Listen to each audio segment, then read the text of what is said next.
Ladies, gentlemen, and non-binary buddies, I'm so sorry to have to tell you that Eric Hovind has made another movie. And this time, he's working with the Institute for Creation Research, an apologetics group that attempts to brand itself as a real scientific research organization, despite believing all the same things as other organizations like Answers in Genesis, like, for example, that the Bible is 100% true and inerrant, that the Earth was created in 6 literal days, and that dinosaurs are dragons that lived alongside humans. But this movie goes further than Eric's last 2 movies about Answers in Genesis museums. And by go further, I mean it's just worse. There are no serious arguments in this movie. They almost exclusively just thrust their beliefs at you in the sort of pseudo-intellectual, well, duh way that only the Institute for Creation Research can. But more than what isn't in this movie, what is in this movie is wild. And I'm telling you right now, you would not believe me if I were to tell you in this moment what is actually in this movie. So you're just gonna have to watch and find out. Like, think back to the last 2 Eric Hovind movies, and then imagine what it would be like if that dude accepted a lot of money to make another movie for a big creationist organization, and then quickly realized that he had long since run out of ideas, so he just crapped out the most incomprehensible, ill-advised nonsense he could to satisfy the contract. This is the most technically a movie so you can't sue me kind of movie I've ever seen. But there's no use just sitting here talking about it, so without further ado, thank you to my patrons on Patreon and my channel members here on YouTube for making this whole channel possible, and let's get this train wreck a-rolling. The movie starts with a familiar intro that makes it difficult to tell if they're reusing the same shots from the last 2 movies, or if all of these terrible creationist museums just look the same. During this intro sequence, we see the names of a lot of doctors, including Dr. Brian Thomas, who plays a major role in this movie, and this list of doctors who only make a brief appearance. And this is exactly what we would expect from the Institute for Creation Research. They are, in all reality, a creationist apologetics group, on par with Answers in Genesis, the Discovery Institute, Creation Today, Living Waters, and all the others. But they want really, really badly to be taken seriously as a scientific organization that's only erroneously mislabeled as a pseudoscience group because of the small and insignificant issue that they've yet to produce any actual evidence for their pseudoscientific claims. And so they front load everything they do with a bunch of scientists to try to help prop up this facade of being a respectable institution that does anything more than the same dishonest apologetics as their equally guiltless peers. And if you think that I'm being a little bit unfair with all that, just follow along with me and tell me if I'm lying.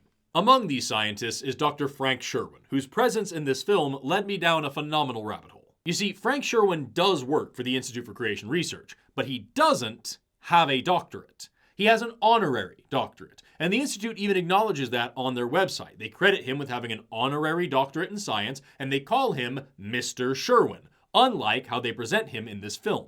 Now, calling yourself a doctor with an honorary doctorate is shady and generally frowned upon, but it's not even close to the most interesting part of this story. For that, we need to dig a little bit deeper. Frank Sherwin's honorary doctorate comes from Pensacola Christian College, a private Christian university which has only 2 doctoral programs, both in education, neither in science. So why would they give him such an honor in a field that they don't even offer real degrees in?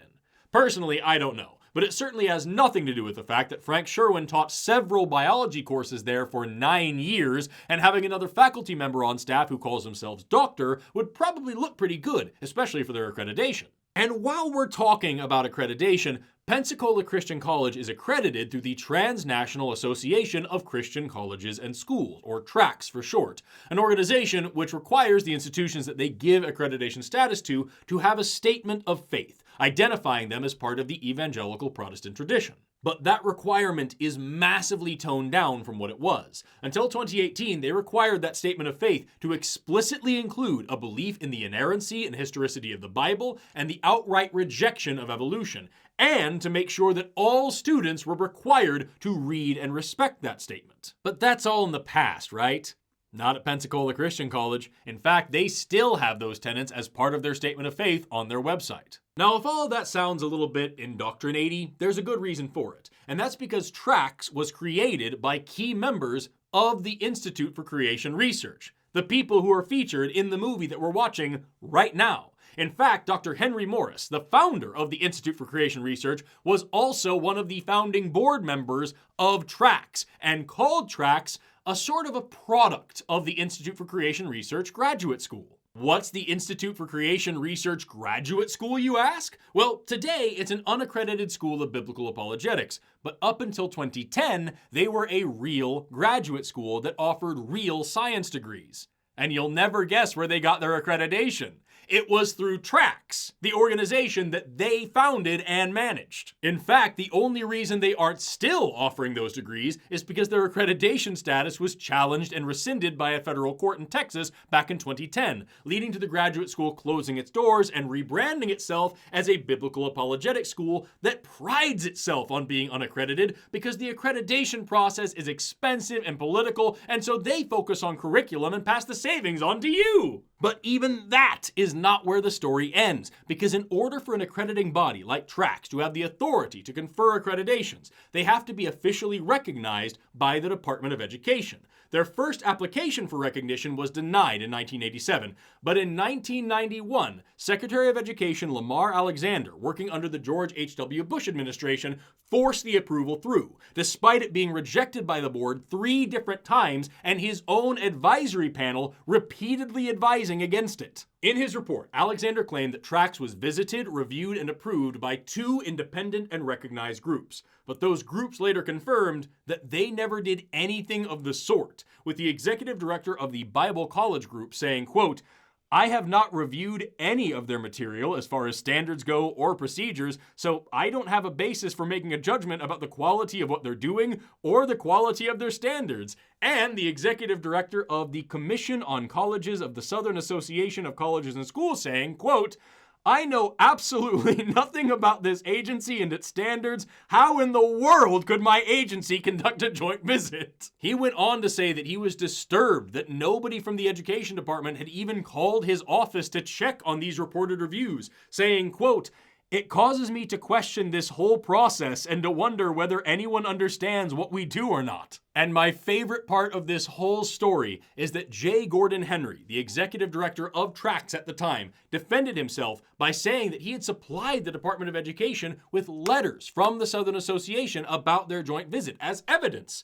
But then an official from the Southern Association pointed out those letters indicated that they had agreed to a visit sometime in the future, but that visit never actually took place, to which Henry explained that this evidence wasn't misleading because, quote, "We haven't said we ever had a joint visit." That quote being directly connected to the Institute for Creation Research, an organization that is so desperate to distinguish itself from the long-standing tradition of creationist organizations relying on half-truths, misrepresentations, and outright lies to push their pseudoscientific dogma, is just absolute comedic perfection. And speaking of half-truths, misrepresentations, and outright lies, brings us all the way back around to Frank Sherwin, a man with an honorary doctorate of science from a college that does not offer doctorate degrees in science, which was accredited by an organization that only allowed them to give any degrees at all if they publicly denounced science, which was built by another organization that masquerades as a scientific research institution, for which Frank Sherwin now works as a scientist and calls himself Doctor. And while that may be all there is to say about him, it's not quite the whole big picture. Consider for a moment our dear host on this little adventure, Eric Hovind.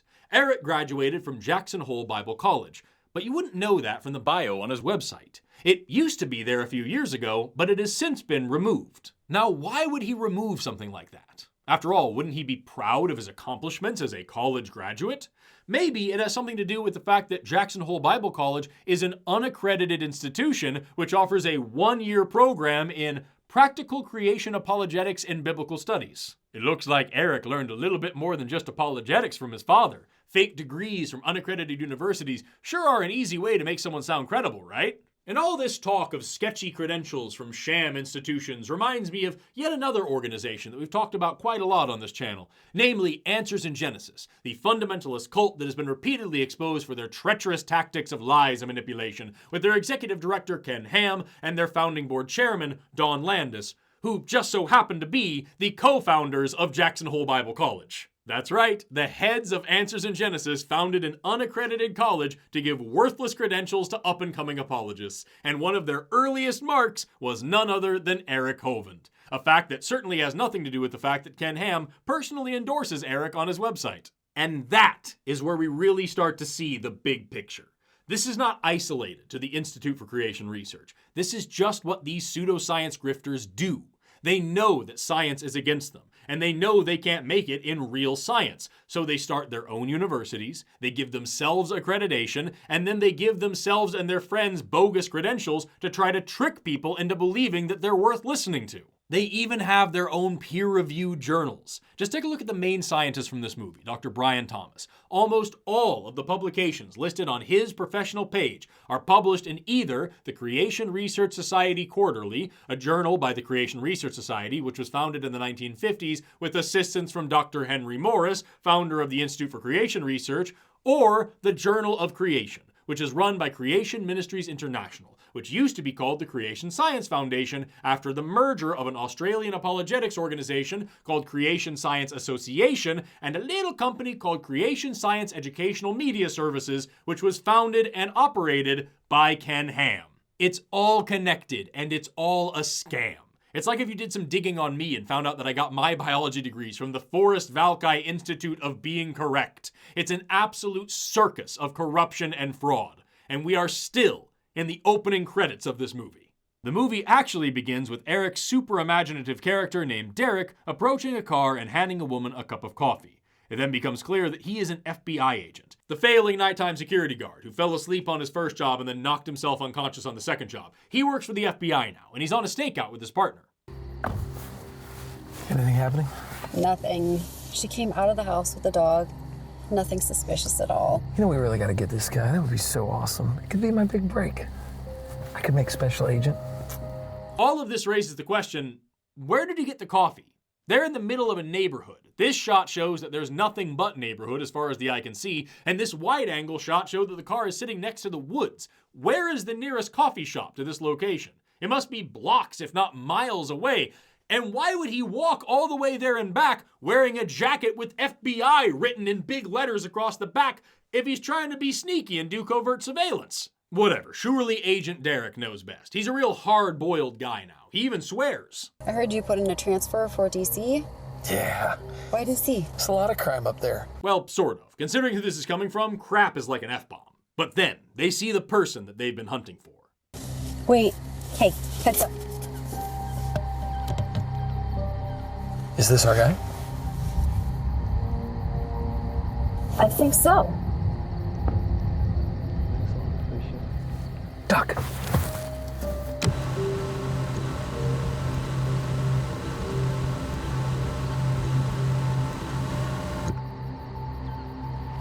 It's times like this that I'm forced to remember that humor is really contextual, because that's the same kind of stupid joke that I would make. But when it's coming from a dude who used to scam old ladies with fake cancer pills, I just don't find it funny anymore.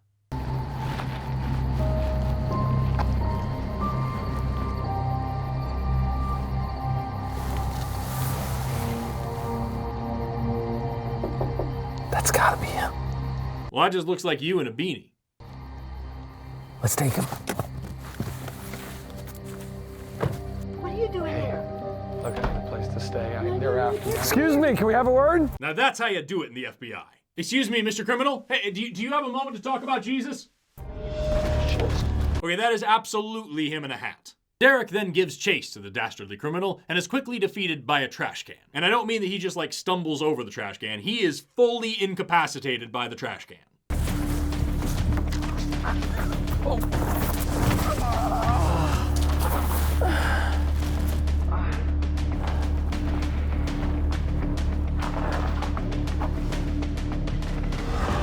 I knew it! I mean, of course I knew it. I've seen this movie before, but even the first time I saw this movie, I wrote, I knew it, in all caps here in my notes. I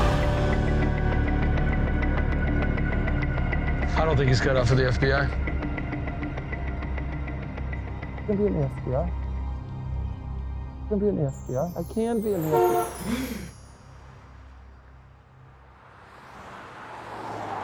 So it turns out Derek is just sleeping in a hotel and being haunted by his own insecurities. Also, I'm willing to bet they didn't earn anything from that brand placement. Derek then sits up and turns on a science documentary. For about 4 billion years. We humans are just a recent participant in this ancient story of evolutionary creativity. And this part of the film is especially frustrating because we could have avoided this whole movie if he had just sat there and listened.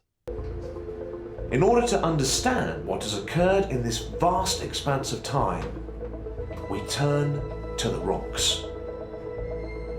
By looking at the layers beneath our feet and the radioactive isotopes still preserved inside the rocks, geologists have been able to identify and describe the sequences of Earth's history that have occurred.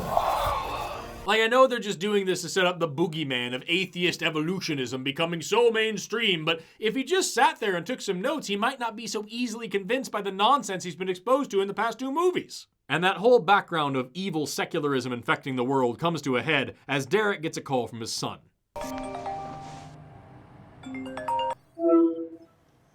Hey, Ricky, how you doing, buddy? I'm good, how are you? I'm good, man. I made it to Dallas in one piece. I even got in a little power nap. What you doing? Just studying for science. Oh, man. Ask me some questions. You can smell it, can't you? You know exactly where this conversation is going. Okay. How many years worth of rock layers are exposed to the Grand Canyon? I mean, I hiked it back in college, but it's a mile from the top to the bottom. What's the age? I don't know. 1.5 billion years worth of rock layers. 1.5 billion? See, I don't think that's right. I mean, that's what the book says. His parents don't believe it, but his school is forcing him to learn it. It's indoctrination, except for the fact that it's not actually indoctrination at all. And what Derek is doing is indoctrination by teaching the kid to uncritically accept his religion while abandoning science. But it's the wrong kind of indoctrination, dear God, no! Well, at the Creation Museum, they taught us that the Earth was only 6,000 years old. So how can there be 1.5 billion years worth of rock there? Young man, this is the easiest test of your life. You want to learn about the age of rocks. Do you listen to the textbooks written by geologists who have evidence to back up their claims? Or do you listen to your dad, the security guard, who once knocked himself unconscious with a flashlight and hallucinated about a man's toes telling him the Big Bang isn't real? Who are you going to go with here? I mean, Mom doesn't think it's correct either. But next question. How is the Grand Canyon formed? Is this whole thing on geology? Yep. Well, I'm not exactly a rock star, if you know what I mean. He's literally telling you he isn't good at this. Stop asking him questions and read. Right, Dad. You're a security guard, we know. I know, but I did just put in my application with the FBI. Come on, wouldn't that be cool? So here Derek reveals that he actually is trying to get into the FBI, a point that will unfortunately come up later in the most unnecessary of ways. But first, he needs to finish unhelping his child with his homework. What would be cool is if you got these answers right. It says the Colorado River carved the Grand Canyon over the last 6 million years. 6 million years? I don't think that fits with the Bible. I mean, Andrew believes it, so does his dad. Pastor Andy believes it's billions of years old? Yeah, they did a whole series on it at church. Remember they had that guy Ross come in. They said they could date the rocks and that they were billions of years old, and they had like evidence. Dude, just Google it. Your dad just got done telling you that he's bad at this, and that he proved it by saying that the Earth is less than 10,000 years old. The quotient of 10,000 against the actual age of the Earth, 4.6 billion years, is 2.17 times 10 to the negative 6. That's a percent error of over 99.99%. Just for comparison, the distance from New York straight to LA is about 3,944 kilometers. If we apply that same error to that distance, it comes out to about 0.0085 kilometers, which is 8.5 meters, or about 28 feet. Do not trust your science homework to a man who thinks the United States is 28 feet across. We then get this critical moment when Derek's son tells him he was laughed at for believing in a young Earth. Yeah, well, I told Andrew you and Mom believe the Earth is less than 10,000 years old, but he just laughed at me. He laughed? Yeah. Looking back now, the dramatic music here should have been an indicator of just how important this motif would be for the rest of the film, but upon watching it the first time, I just couldn't stop laughing long enough to think about it. It's so dramatic out of nowhere, and that is very funny to me. Derek then pulls up to his new job at the museum, and this time he's in a Jeep. Where does he keep getting these nice cars at the beginning of his movies? If he was really a struggling father working as a night security guard just to make ends meet, wouldn't it make more sense if he was driving some beat-up old jalopy instead of a new luxury vehicle to go along with each new position? Why is this an opportunity for Eric Hovind to flex on his audience at the beginning of every film? Tax the churches is all I'm saying. Derek then enters the museum and meets his first guide, whose entire role in this film is to walk Eric down a hallway to meet the other characters. And we're all left to wonder, how will Derek fail at his job this time? In every one of the other movies, he somehow falls unconscious. In the first movie, he lied himself to sleep, and in the second movie, he brained himself with a flashlight. So place your bets now. How will Derek slip into a coma this time? Will he A, drink decaf coffee instead of regular coffee? B, run into a wall while wearing a VR headset?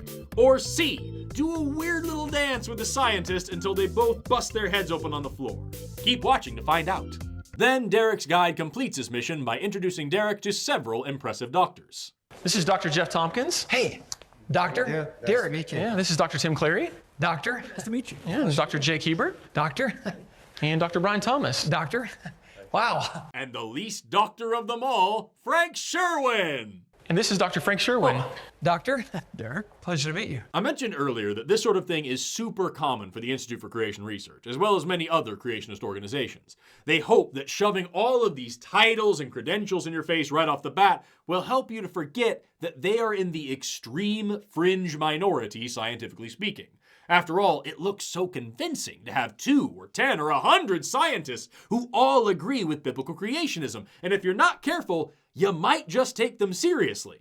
Until you remember Project Steve. I've talked about Project Steve before on this channel, but for those who aren't familiar, Project Steve is a voluntary list of scientists who signed their names to the following statement. Evolution is a vital, well-supported, unifying principle of the biological sciences, and the scientific evidence is overwhelmingly in favor of the idea that all living things share a common ancestry. Although there are legitimate debates about the patterns and processes of evolution, there is no serious scientific doubt that evolution occurred or that natural selection is a major mechanism in its occurrence. It is scientifically inappropriate and pedagogically irresponsible for creationist pseudoscience, including but not limited to, quote, intelligent design, to be introduced into the science curricula of our nation's public schools. But there's just one caveat. In order to become a signatory on Project Steve, you have to be a scientist named Steve. And as of 2025, Project Steve has over 1,500 signatories. So the next time somebody like the Institute for Creation Research tries to tell you about all these scientists that believe in creationism, just remember that among the scientific community, there are not only more evolutionists than creationists, there are enough of them just named Steve to outweigh most creationist organizations. Derek, do you know why we enjoy Dr. Clary's rock research updates so much? No, it's because we always wake up so refreshed. He's not laughing. But seriously, Derek, we are doing some cutting-edge research here, and we are going to be releasing some information at the end of the week. So we really need you to keep this place safe. Who's breaking in to diddle your rocks and steal your cutting-edge research into the frontiers of cognitive dissonance? I think you'll be fine. Although, if you hired this dude knowing his track record, your research might be better off in the hands of someone who cares. Well, don't you boys worry. Deputy Derek's on the job.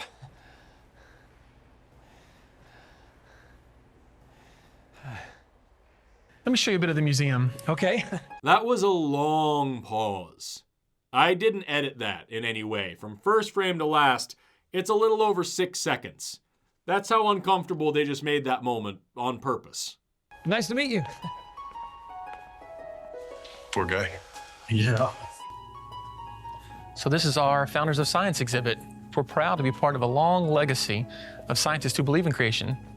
Yeah, scientists like Dr. Boyle here, Kepler, Isaac Newton. We're talking about a long legacy of scientists who believe in creation and all the secular scientists who succeeded them, right? Not just the dude who invented calculus and also drank mercury, but the people who used his invention to further our understanding of the universe and didn't believe in a god, right? Because it's not about dogma, it's about the truth. That's what's important, right? And science has progressed past the 1600s, right? I don't think they're saying what I'm saying. Dr. Brian then shows up and gives Derek a tour of the totally legitimate science museum. I thought I would take you on a tour of the Discovery Center, if we have time. Yeah, you guys better hurry. The lights will be going off soon. Oh, well, let's run. This way. Thanks. See ya. This is the Origins exhibit. Oh, wow. This is the Garden in Eden. Beautiful. You know who built the Ark? I used to guard the Ark. Noah. Jack, well done. Oh, thanks. And then here, the T-Rex. And Dragon Encounters Wall. Of course, the Creation exhibit, the Garden of Eden exhibit, the Noah's Ark exhibit, the Dragons exhibit, all super standard stuff for museums where people tell the truth. But none of that is actually important, because now we're going to learn about Brian's research. This is our lab here. No way. Yeah. Hey, you guys do like real scientific research like right here? Right, well, I work on dinosaur proteins. You do dinosaur bones. I gotta see this. This is incredible. Well, it's not as incredible as what's inside, soft tissue still in there. How does this get inside of a dinosaur bone? Yeah, not that kind of tissue. I'm talking about like blood vessels, the stuff that doesn't last a million years. Doesn't last a million years, huh? Soft tissues and dinosaur bones are another thing that we talk about quite a lot in this series because creationists love to frame this discovery as if these were like whole organs trapped inside these bones. The reality is the soft tissue we're talking about here is highly degraded, millimeter-long maximum scraps of blood vessels, a few proteins, maybe some collagen, maybe a few cells. It's still incredibly cool, and you should wonder how it's possible. But it's not like this bone is just bleeding on the lab bench. Creationists also like to frame this as something that must only indicate a young Earth. But a young Earth is just one hypothesis, and it's clearly debunked by other lines of evidence. Another hypothesis could be that just this one fossil is young, but that can also be rejected based on the dating methods of the rocks in which the fossil is found. A third hypothesis would be that this fossil was contaminated by microorganisms, and that what we thought were soft tissues were actually just bacterial biofilms. And that was a hotly debated idea when this discovery first came out, but ultimately that too was rejected. So how is it that this actually happens? How can these few scraps of cells and tissues last for tens of millions of years? Well, let's think about how we preserve other tissues for just hundreds of years. Processes like tanning leather or preserving wet specimens in formaldehyde. We do these things through cross-linking. Chemical reactions which can take place through a variety of pathways, but which ultimately result in proteins and other cell structures denaturing, unraveling, and then getting tangled back together into a tightly wound mess that would be extremely harmful to a living organism, but pretty useful in preserving a dead one. So here we have our fourth hypothesis. Something happened to these tissues to cross-link them and protect them from decay. For that to be true, there would have to be some sort of cross-linking agent present when the animal died. One well-known cross-linking agent is iron, which you have plenty of flowing through every blood vessel in your body in the form of hemoglobin. So the idea is, when this dinosaur died, the iron in its blood caused some of these tissues to be especially well preserved, which also helps explain why these preserved tissues are things like blood vessels and blood cells, not like brains and eyeballs. But in all fairness, there's still a lot of could in that explanation. So how can we add evidence to it? Well, first of all, we know that this is something that happens in living tissues. Free iron causing cross-linking is a clinically significant problem. It's something that we know a lot about in medical settings, so this is definitely something that's more possible than we may have previously thought. Secondly, an experiment was carried out in which a few blood vessels extracted from the bones of ostriches were soaked in either water or an iron-rich hemoglobin solution.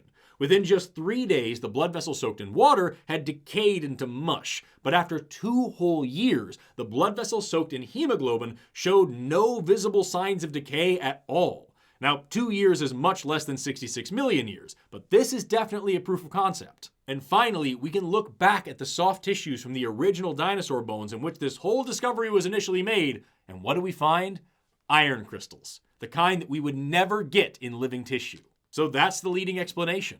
Red blood cells broke down, as they would after death, and released iron, which we know is a cross-linking agent, into the surrounding tissues, preserving them. And those inside those massive bones were doubly protected from the ravages of time. So after tens of millions of years, a few tiny cells and scraps of collagen still remain. An extraordinary discovery that shook the scientific community and blew minds all around the world.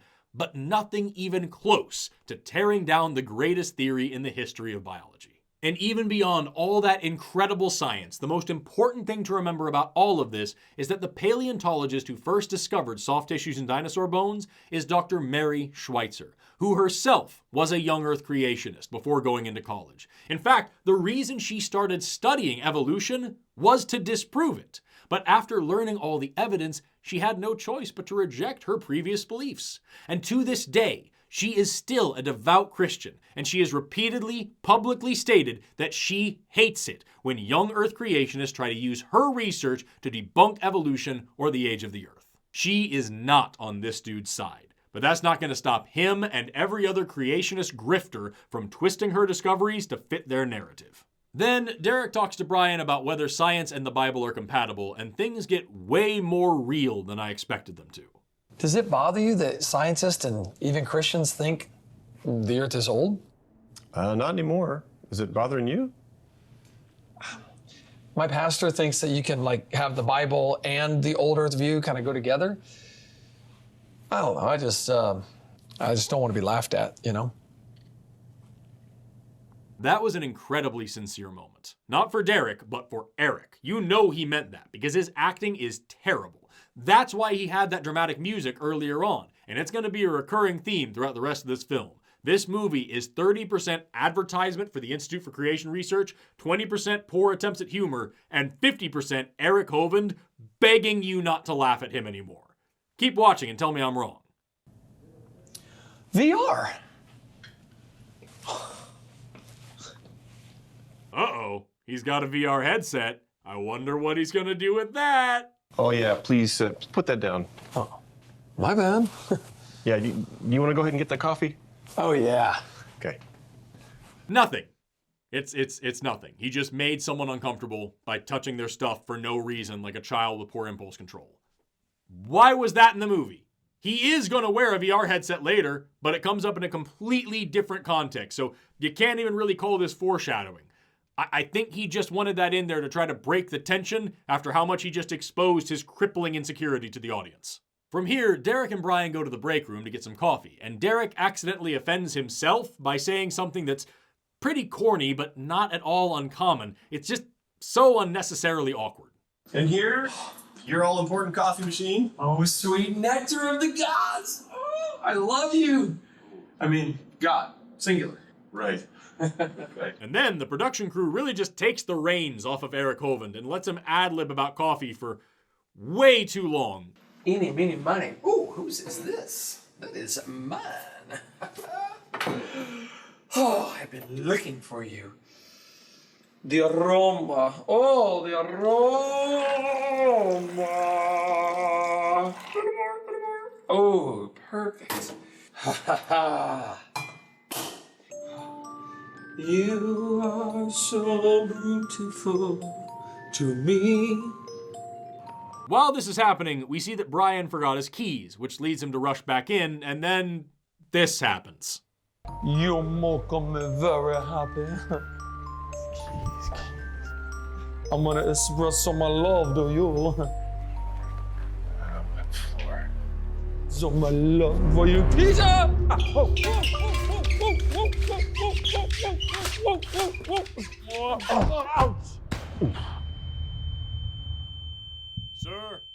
Sir, wake up.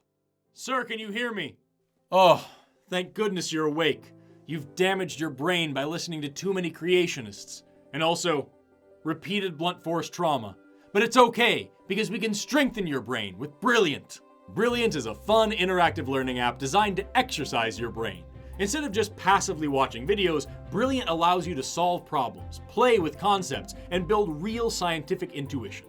Brilliant has thousands of lessons in math, science, programming, data analysis, and AI, as well as my personal favorite, a whole course on scientific thinking. And they're all designed by an award-winning team of experts from places like MIT, Stanford, and Caltech. And the best part is, you can start learning for free by going to brilliant.org/forrestvalkai, scanning the QR code on the screen, or using the link down in the description. And you'll get 20% off an annual subscription to Brilliant Premium, which gives you unlimited access to everything that Brilliant offers. Whether you're looking to learn the foundations or master major concepts, Brilliant is the app for you. Learning with Brilliant helps you build a powerful daily learning habit, which is vital for keeping your brain in good working order, especially if you've been, doing the opposite for a really long time.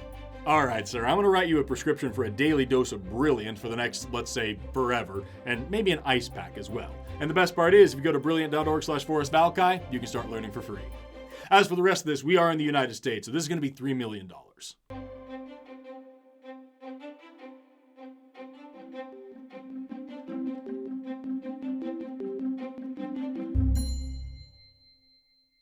From here, Derek and Brian wake up into a new dream reality, just like Derek did in the last 2 movies, except they're together. They're in the same dream. They're both having the same dream and interacting with each other in the shared dream. And I know what you're thinking. You're thinking, but Forrest, this could all just be Derek's dream. But spoiler alert, they're going to show later on pretty definitively that that's not what's happening.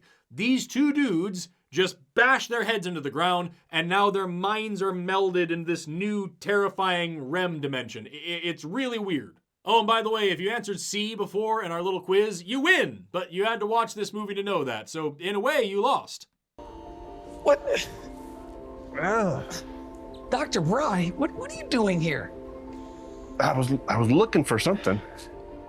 Well, clean up on aisle 4.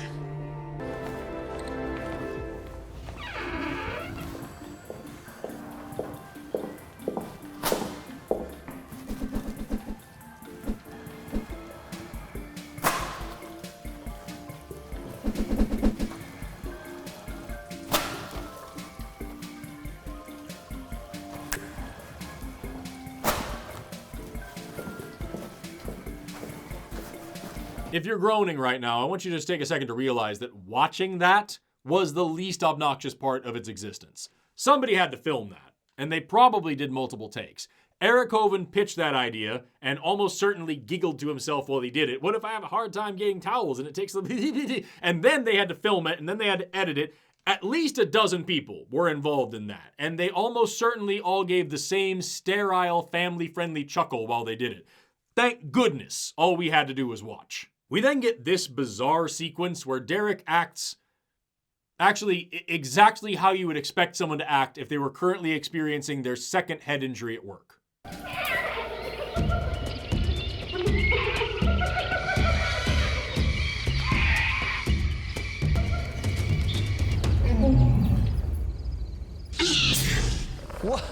Well, God bless you. Do you need a soft tissue? I got you, buddy. I got you. Aw. Good boy.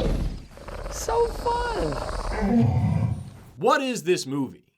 Who is this for? Is this supposed to appeal to children? Because some of the emotional stuff in here is way too mature for them, and it certainly wouldn't appeal to most adult audiences.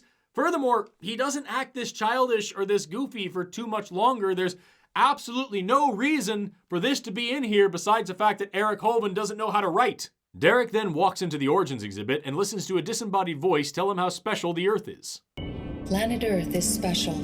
It orbits the sun in what's called the Goldilocks zone. Not too close and not too far, making it the only planet in our solar system that can have liquid water. Earth is not the only planet in the solar system that can have liquid water. Earth, Venus, and Mars are all in that habitable zone. Venus doesn't have liquid water because it's too hot, but that's because of its super thick atmosphere, not because of how close it is to the sun. As a matter of fact, Venus is the hottest planet in our solar system, much hotter even than Mercury, which is much closer to the sun. And as for Mars, most of its water is trapped in polar ice caps, but it does still have some liquid surface water. It's super salty and it's only there on a seasonal basis, but it is there. And if Mars had a thicker atmosphere, there would be a lot more of it. Many planets have a magnetic field just like Earth, but these fields can't exist forever. They decay with time like batteries.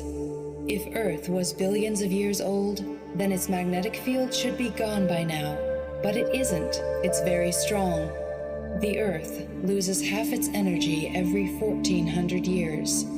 So I'm gonna be honest, the first time I heard that, it knocked me for a loop. That is a wild claim to make, and I had no idea where it was coming from. So I did some digging, and fortunately, because places like the ICR are so desperate to be taken seriously, they're sure to cite their terrible sources. This one comes from Dr. Thomas Barnes back in the 1970s, who claimed that the Earth's magnetic field started strong but was quickly running down, with a half-life of around 1400 years, which is what would be expected from the simple decay of an electric current, as if the core was just one massive conductor.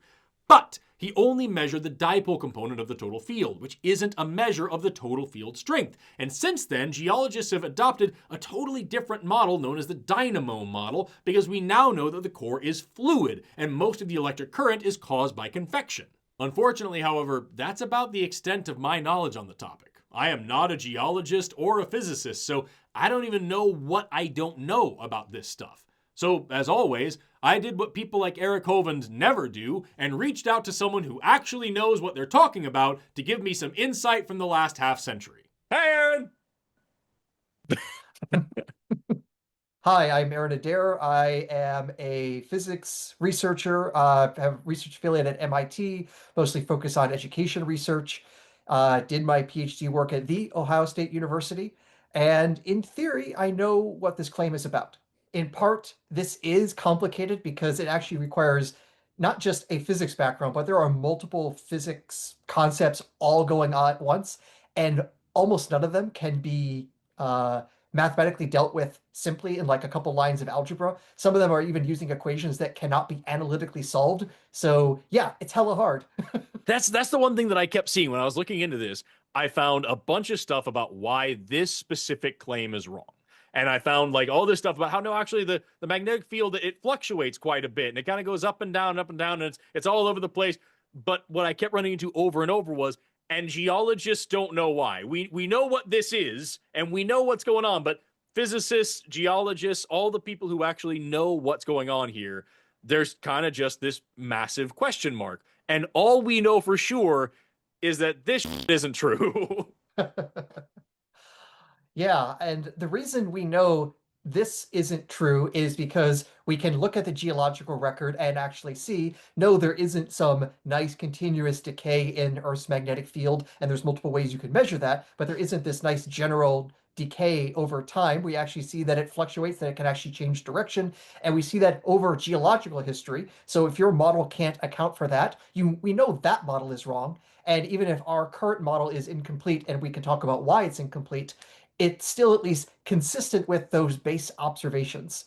But the main reason the current models are incomplete is that the underlying conditions have uncertainties, and those uncertainties can really greatly affect what the outcome is, and it's really hard to know what are the most important factors. If you say, hey, there's 5 different factors involved, and I ask you, well, which one's the most important?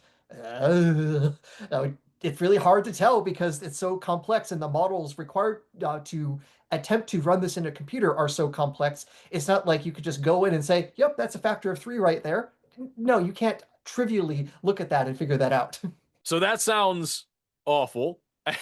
And I'm curious to know, like, can you give me a summary of just like, what is the magnetosphere and how does it work as best as we know? All right.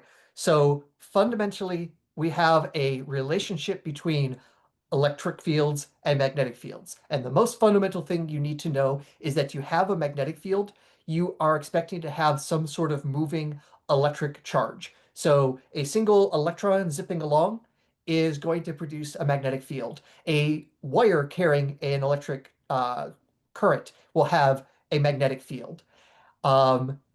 That's the easy way to describe it. To do the mathematics of it, you're going to be dealing with 3-dimensional vectors and really nasty calculus to handle that.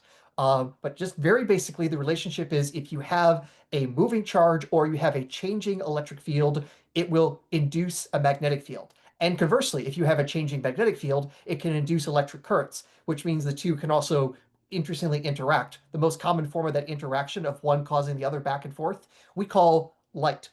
Light is an electromagnetic wave. And to be fair, if you want to talk about why a bar magnet can have a magnetic field is kind of weird because, like I said, you expect to have moving charges to have a magnetic field. You grab a bar magnet and you don't get electrocuted. So how does that work? And that actually starts to require going into quantum mechanics to understand and talk about electric spins being aligned, and then you're talking about regions, and it becomes much more complicated. So we're going to, take this a little bit broad just to get done with this before I have to like pull up the whiteboard, okay? But very, very, very fundamentally, electrons have intrinsic spin, which means they have their own little magnetic fields automatically. And if you have a whole bunch of little magnets lined up, you get an overall larger effect. And that is very, very, very basically why bar magnets will have an overall magnetic field. Now, let's further complicate this. Hell yeah. Because this comes up in part of the discussion, and you were talking to me before about this. It's like, what the hell is this dipole moment that these papers are talking about? So a dipole, as the name suggests, is when you have two poles. And specifically, we try modeling the Earth with that, but it's an approximation. Fundamentally, the Earth's magnetic field is way more complicated than just a giant oversized bar magnet that you see in more child-friendly textbooks or some of the creationist books out there that try giving a simple description of Earth's magnetic field to make you think, oh, it's like a giant bar magnet. It's more complicated than that, and that means if you really want to describe the field, you have to realize the dipole is just an approximation. If you want to have more accurate approximations, you have to look at other moment. So there's the dipole moment, basically how much magnetic field can be described by a dipole. And then you can also have a quadrupole. So it's basically like having two sets of dipoles. And you can have many more orders of multipole analysis that improves the quality of your approximation. And of course, as you do that, the math gets harder and harder. There's less and less value for doing that. So there's a reason you eventually stop. But that also means if you want to accurately account for something that isn't just a simple bar magnet, you need to account for all those things. And the big reason I'm highlighting this is that the oldest major creationist claim about this from the early 1970s only looked at the dipole moment and the energy in the dipole moment of the magnetic field of the Earth. Now, fundamentally, why we even have a magnetic field is because we have this really hot liquid metal core. And when you got metal under really high temperature and pressure, you got a lot of free electrons. Have that whole thing start to spin. Oh, you have moving currents. Boom, you start having magnetic fields. And because the Earth is spinning, it actually kind of induces the spin in a similar direction. And this kind of helps stabilize that whole thing. So you can have a much more long-term stable direction to this. But the fundamental issue you also have is you have something hot that's liquid, and when you have hot liquids, you have convection currents, just like when you have with water, and you see it like starting to bubble and it starts churning and things like that. Now you're talking about churning superheated liquid metal, and you have that because Earth's central core, its inner core, is solid and even hotter. Above the outer core, you have the mantle. So you have this temperature difference. So there's going to be some flow, not just around the Earth itself along its axis, but also back and forth between the inner and outer, along the levels of the core of the Earth, which means it has currents going not just around in one circle, but also up, down, and that also becomes really complicated, and you create a chaotic system that way. And the key thing is, if you were watching Jurassic Park, like I was a kid, you know about chaos theory. It's about, hey, very small deviations mean long-term, you can't predict what the outcome of the system will be. It's also one of the fundamental reasons it's so hard to model this and talk about what's going on, because it's like, not only are all the physical processes really complicated, and we have to make a bunch of approximations and estimates from the measurements we can make of the core from the surface of the Earth, which is also difficult. You then are putting this all into a system that is fundamentally chaotic. And then you're going to tell me quite simply, oh yeah, it's that factor. No, you are going to spend a lot more time and being a lot more nuanced about here are the collections of factors, and we're going to need some more grant money to keep working on this problem, because holy cow, it's going to take a few more grad students, a few more years to even make a small improvement in our computer models. But to put a coda on this, the whole thing that Barnes was going on about and saying, hey, the Earth's dipole moment is weakening over time, and not accounting for the fact that the other multipole approximations, if you account for those and the energy there, it looked like the energy was being balanced out. So it's basically what you expect from a chaotic system that is becoming less coherent at the moment, but there's still the same general amount of energy. I tried seeing how did Barnes respond to people pointing this out to him. And the less generous way to approximate what he's saying is wah.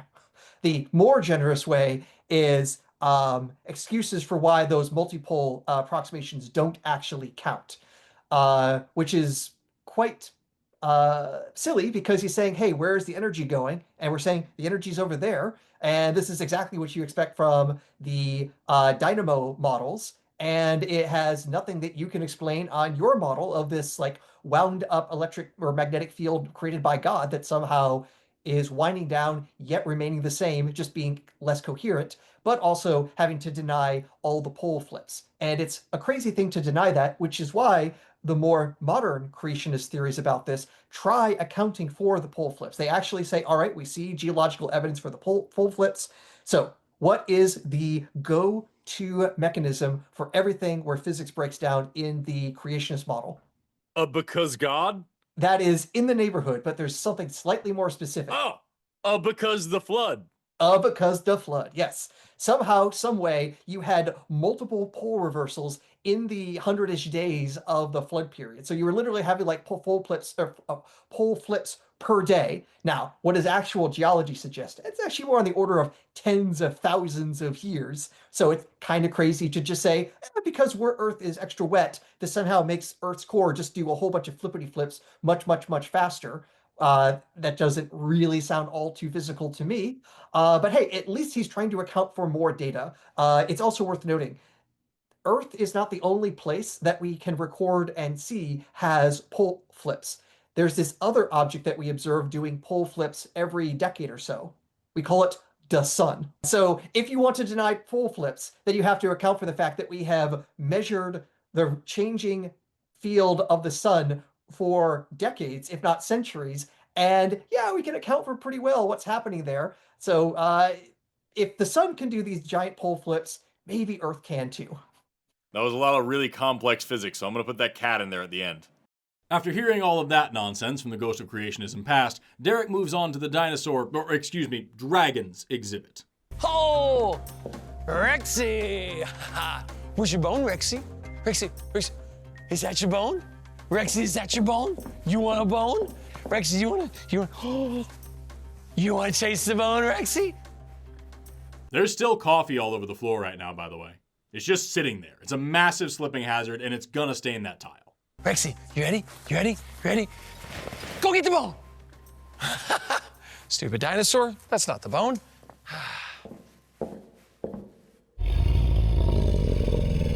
Oh, it's here. Well, now he's just littering.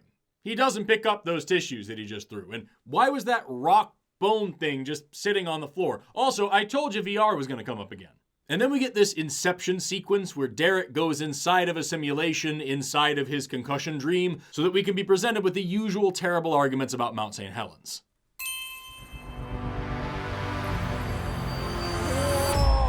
Welcome to experimental reality.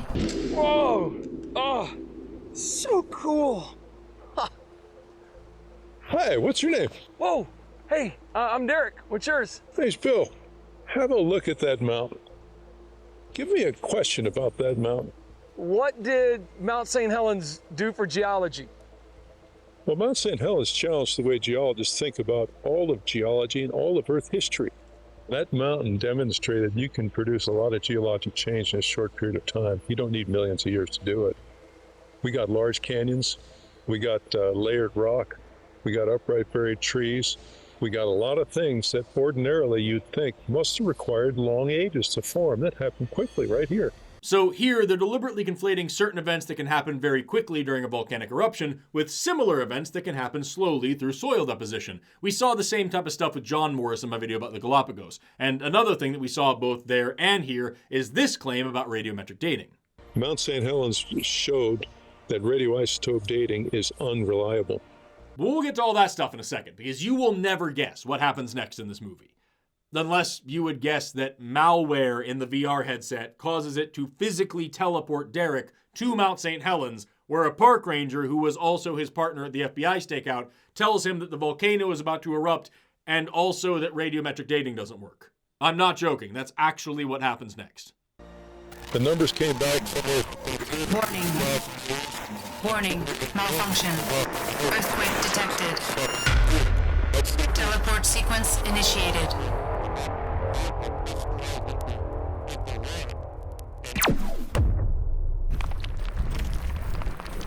Whoa! Oh! Oh! Do you think they just threw darts at a dartboard that was covered in random ideas for random scenes? And then those darts missed the dartboard and hit an innocent passerby in the head, and whatever he babbled out before dying is what they put in this movie? This is so real. Hey, you, what are you doing here? Where'd Bill go? I don't know where Bill is. Who is Bill? Well, he was just telling me about Mount St. Helens and how it changed geology forever. It's actually pretty cool. Okay, well, this mountain is unstable, and we don't know when it's gonna blow, so let's get out of here now. Hey, so you're a park ranger? That's right. Bill was telling me that Mount St. Helens disproved radioisotope dating. That's right, it did. Scientists that came up here, they took some samples out of the dome. They had them tested. Uh-huh. What do you think the dates came out to be? Couldn't have been more than like 10 years old, right? Yeah, that's what you would have thought. But the scientists said it was 350,000 to over 2 million years old. 2 million? Yeah. Once again, I covered this exact claim in my video about the Galapagos and actually had a geologist explain exactly what happened there and why it isn't anywhere near as compelling as what they're claiming. So if you want to go watch that and learn more stuff about that, please do so. But for now, just suffice it to say that creationist scientists use potassium-argon dating to test very young rock from a recent eruption at Mount St. Helens. The problem is, not every kind of radiometric dating is useful for every kind of substance or every age of substance. You need to use the right tool for the job, or you're gonna get bad results. Think of a meter stick, for example. It's an accurate measuring tool, but only when you use it in the right circumstances and to measure the right kinds of things. If you use it to measure something too large, or something too small, or something too curvy, or something that isn't solid, you're probably not gonna get accurate results, despite it being an accurate measuring tool.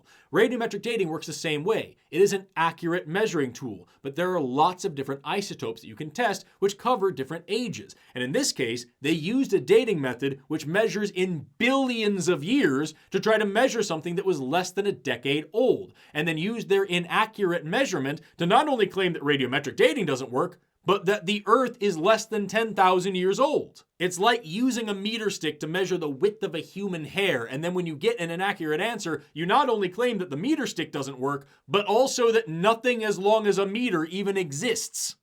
So radiometric dating really doesn't work? No, does not work. Huh. Wait a minute. That doesn't look good.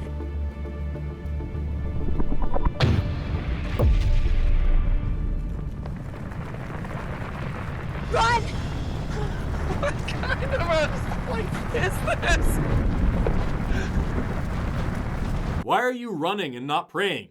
Is your God not powerful enough to protect you from those incredible graphics?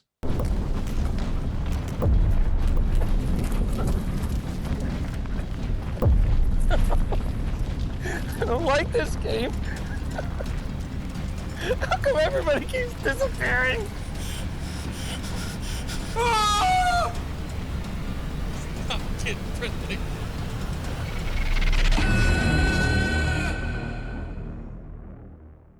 And that's the end of the movie. Derek dies in a volcanic eruption that he was teleported to by a virus-riddled VR headset inside of a concussion dream. Man, I wish I was telling the truth right now.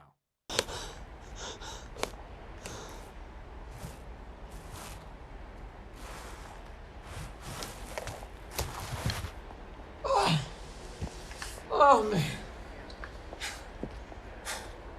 That is way too realistic. Okay, so it was VR. He's knocked out and in VR, but experiencing the other place like it's real because it's not VR, but it actually is VR, and he's still in the coma dream, and the entire point of this whole thing was just to have someone say that radiometric dating doesn't work. Look, I get that he's dreaming, so it's supposed to be a little fuzzy, but there is a difference between an unreliable narrator and just bad writing. And then the lights go out. Hello? And we're treated to yet another classic and completely pointless sequence of Derek scaring himself through the museum. It's just a museum. It's just a museum.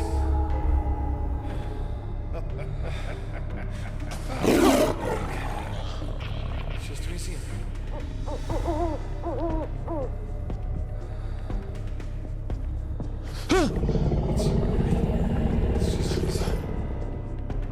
And then Derek bumps into Brian, who's acting awfully suspicious. Dr. Bry, I thought you left. Yeah, I was looking for something and the lights went out. Huh. That was weird, right? He had his hand on the light switch the whole time. He turned out the lights, didn't he? He was going to do something to Derek in the dark. What was he going to do? Is he a murderman? Did he get tired of being a scientist and become a murderman? What kind of movie is this? We never actually get any answers to that scene, but we do get an answer to something even more sinister in this next part with Brian accidentally saying the quiet part out loud. I just came out of your Mount St. Helens exhibit. If you ask me, it is way too much. You're gonna traumatize the kids. You talking about the eruption? Well, yeah, the pyroclastic flow that just obliterated me. Well, if it gets its point across, that's good. It may be traumatizing, but it gets the point across. Thank you for explaining why you teach children about hell. Our intrepid duo is then alarmed by the sound of, well, an alarm. Well, that's the lab. The lab? Why is Brian walking so slow? Why is he not more startled? Why does he know exactly what the lab alarm sounds like? Surely that thing isn't going off enough for him to know it so instinctively. I'm telling you guys, there is more to this movie than they are letting on.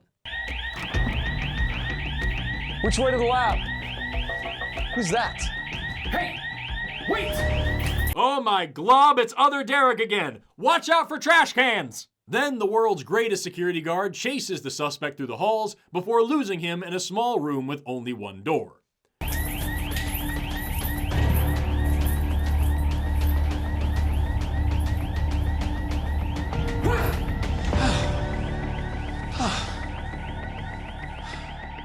Truly the hero that the ICR deserves. I lost him. What happened? It's gone. It's all gone. All your dinosaur bones? Yeah, all the evidence. Oh, no. Everything, all the soft tissue, all the collagen, the stuff that looked fresh and young, it's just gone. And so the worst has come to pass. The dinosaur bone samples have been stolen by Derek's doppelganger. His Derek ganger. His doppelderek. And what daring deeds can Derek daily do to disrupt the designs of the dastardly defalcator? Sounds like a job for Agent Daly, FBI. What we have here is a crime scene. Hands off, I don't want to contaminate any evidence. I need you to tell me precisely where things were at. Derek, it was just right here. Are you okay? Oh, I'm feeling fine. Feeling fine. EDTA, are you guys soaking dinosaur bones? Yeah. Oh. He covered his corpulence in a cringy costume to creepily catch the common cat burglar. Crap. What are you guys doing with all this evidence? Well, we're about to present it to the public just next week. Who? Like all of our ICR scientists. Everybody? Yeah, all of us. We better investigate. Come on. Derek and Brian then move from office to office, discovering that the thief didn't just steal the dinosaur bones, he stole all the evidence for a young Earth. And that, of course, means giving all of these scientists an elevator pitch so that they get something out of letting Eric Hovind slither around their facility for an afternoon. Oh no, Derek, look. His computer, the database. That's gone too. What kind of research was he doing? Geologic column.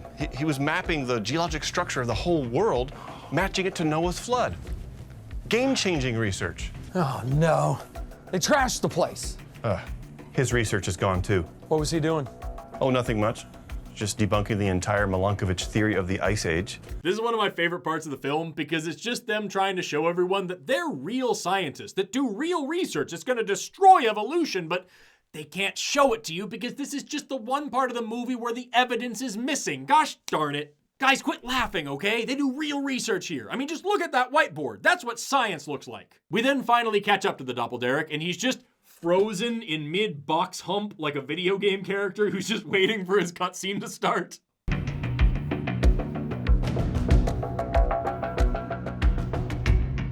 Freeze, FBI! And then, just as in the last movies, we get yet another terrible scene of Derek on Derek action. What are you doing with all this evidence? What am I doing? Doing you a favor. Nobody needs this stuff, especially you. I don't understand. Why would you do this? I'm saving you. you'd be a laughingstock. Listen, we need this. The world needs this. The church needs this. You don't get it. It doesn't matter how much evidence you present for a young Earth. Pastor Andy's still gonna laugh at us. Have you tried some? Maybe before you say it doesn't matter how much evidence you show, do you want to maybe try showing some? What do you think the FBI is gonna do with our application when they find out we're part of some fringe group? Fringe group? You've seen the Founders of Science exhibit. You know that it was young Earth creationists that started every major branch of science? Yeah, but no scientists believe that now. Oh. You'd be surprised. BAM! Out of nowhere, Dr. Brian whacked that atheist. I wonder where he learned that from. Oh, probably Eric's dad, who hits women. Derek and Brian then tie Doppelderek to a chair, and there's one key word in this scene that really tells me a lot about how the people who made this movie think. I got a question. How long have you been battling your inner skeptic? Your inner skeptic. Not your inner atheist, not your inner sinner or your inner anti-Christian or whatever, your inner skeptic. How long have you been battling that part of you that asks questions and demands evidence? That part of you that isn't compelled by blind faith and threats of hell? Find that voice in the back of your head that wants to think for itself and knock it out and tie it to a chair, says the scientist. You know, I do have these doubts, and I just don't want to be laughed at. You know, I used to laugh at young Earth creationists too. You? I did. What changed? You know, it was the science for me. I started noticing things like life never comes from non-life, and natural processes, I never saw them like actually engineer living systems, which require engineering. So the world really looks created. Yeah, and that means you can't laugh at us. You can't laugh. Please, God, please stop laughing. Just stop laughing. And what does your family think of you now? I bet they laugh. Ironically, that was the first time this movie actually did make me laugh out loud. It certainly wasn't the reason that Eric wanted me to, but it did happen. They are trying so hard to be serious, and it's just so cringy and so sad. But Doppelderek isn't done yet, because he didn't just steal the evidence, he's also a domestic terrorist.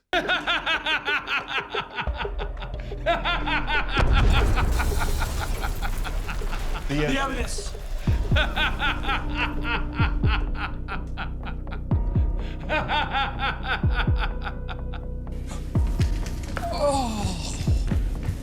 Oh no. There's a bomb in this movie. He steals the evidence and then he blows it up. And just before they were gonna release it to prove that the Earth is young, oh no! Can't believe I didn't see this coming. Seriously, some FBI agent I am. You think any of this is salvageable? Not this stuff. I needed this. Ricky needed this. If Pastor Andy saw your soft tissue and dinosaur bones, he'd have to reconsider his position. He wouldn't laugh at me then. This entire movie is about being laughed at. There is no meaningful argument in this movie. They barely even steelman their own positions. This entire movie is Eric Hovind begging you not to laugh at him. And that is really funny until you think about it, and then it gets really, really sad. But then it gets kind of funny again. So the evidence is destroyed, and they'll never again be able to prove the truth of the young Earth, but it's okay. Because while all that evidence that would have finally validated their claims and made people take them seriously is gone, their merch store isn't! Derek, this is bad, but it's not the end of the world. But your evidence? It's gone. But let me show you something. Follow me. This. Yes, I know he destroyed all that stuff. That evidence is gone. But the world itself is full of evidence, and we feature that in all these resources. Wow. I mean, look, we got books, DVDs, and all by top scientists. And what are we showing? The science that supports creation. And so I think you've got a decision to make. Are you going to go with what God said about the past, or are you going to go with what's popular? Popular is a fun word choice here because, as we all know, scientists, historically, very popular people. And things like evolution, the age of the Earth, the Big Bang, all very popular concepts. At no point did it take decades of hard work and mountains of evidence to bring these ideas to bear in science, and it's hard to find a popular person who disagrees with them. But then there's a noise. And we finally get to see where the bulk of the budget for this movie went. Oh no. Don't tell me he got out. Hey, wait!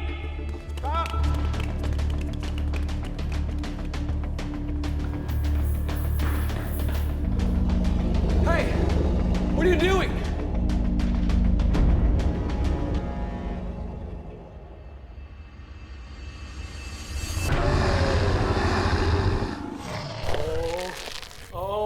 A man dies in this movie. There's a volcano, and a bomb, and whatever the Sunday school version of the Joker is, and a man is eaten by a Tyrannosaurus. Do you see what I mean now? If I told you all of that was in this movie before you watched this video, you never would have believed me. Go, go, go!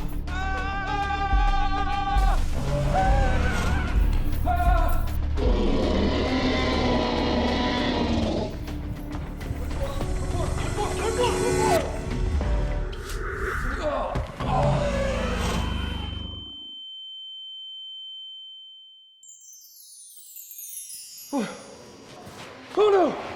Go! Come on! See? They were in the same dream, and now they got knocked out back into reality. What is that? How does that work? And I told you that was gonna stain. Oh my God, what are these people doing here? You gotta get out! There's a T-Rex coming! You gotta get out! Everybody, you gotta get out of here! There's a T-Rex coming! Guys! Wait. He's,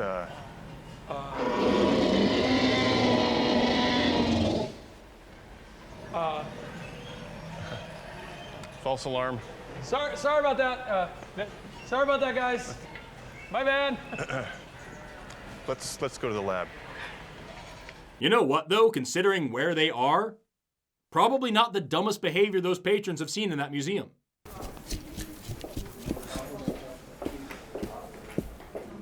It's all here. It is all here. Oh. Oh. Did we just get chased by a dinosaur? What? Oh, man. How is that the thing you took away from this? You entered a dream dimension with another person who may or may not have been an axe murderer in there. How are you fist bumping this man? And how is Brian only concerned with the bone sample? You just made a massive discovery about dreams and minds and consciousness and unconsciousness. You should be focused on that. Well, since we're here, you want to look at my research for a second? Yeah. Yeah. Right, so we have some of these microscope slides, and you can kind of see what's inside the bone using a microscope. And hey, have a look.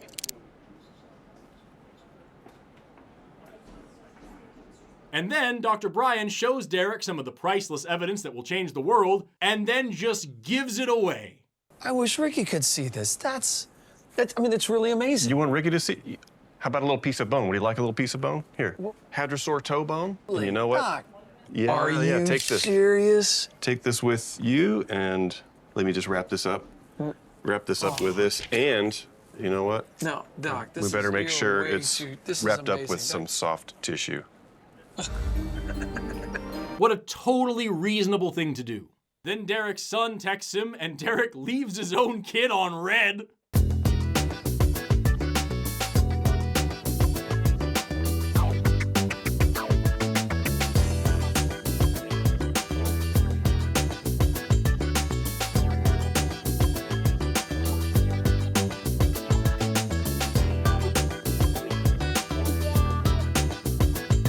And you know what? Honestly, I would have done the same thing. He seemed kind of desperate.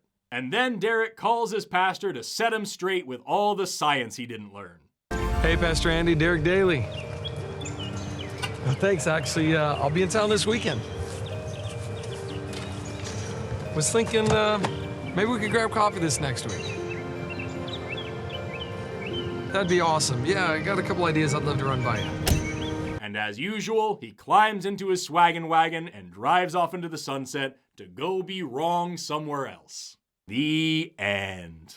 As far as I know, this was the last excretion of the Eric Hovind cinematic universe, and I've never been happier to be done with the series. Eric's last 2 movies were shot in less than a day using a cell phone, but this one actually had 2 cameras, an audio guy, and more, so clearly these movies are making him some sort of money, and you would expect that to mean that he would be investing into them a little bit more, but this was by far the worst of the trilogy. The first 2 were terrible, don't get me wrong, but they at least had cohesive arguments and were more or less focused on the message of Christianity.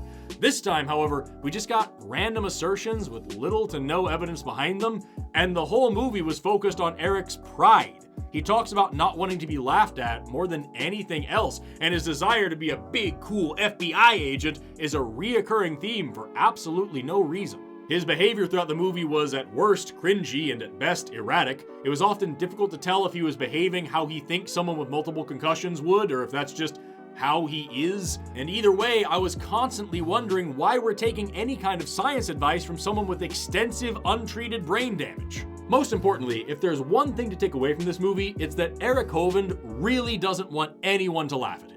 He laughed? Pastor Andy's still gonna laugh at us. I just don't want to be laughed at. I bet they laugh. They wouldn't laugh at me then. I just don't want to be laughed at, you know? So I'd like everyone to keep that in mind moving forward. In the end, however, this whole thing was just a bad advertisement for the Institute for Creation Research. Most of the movie was them telling and almost never showing the audience that they're real scientists with real evidence, and that, combined with Eric's acting and story, create the overall message that I got for the movie. The Institute for Creation Research. If you get knocked upside the head hard enough, you might just believe us. Overall, I give this movie a science teacher challenge level 2 out of 10. They didn't make any serious arguments, but a couple of the topics they brought up, namely the soft tissue in dinosaur bones, the magnetosphere, and the volcano study, would require some schooling or maybe just some heavy Googling to figure out. Beyond that, the entire takeaway here is that this dude literally made a whole movie to deal with his very well-deserved self-doubt. Further proof that men will do literally anything besides going to therapy. If you want to go to Zimbabwe with me next year, you can sign up for that using the link down below, and tickets to my trip to Costa Rica will be available soon as well. Also stay tuned for my road trip video from this summer and my video about my last vacation to Borneo. I have so much footage, and I swear I'm working on making these videos happen. And with that, I'm Forrest Valkai. Thank you so much for watching, liking, commenting, subscribing, and all the other stuff you do here on YouTube. Please exit through the gift shop, pick up one of these sweet t-shirts. Have an awesome rest of your day, and never stop learning. Bye-bye.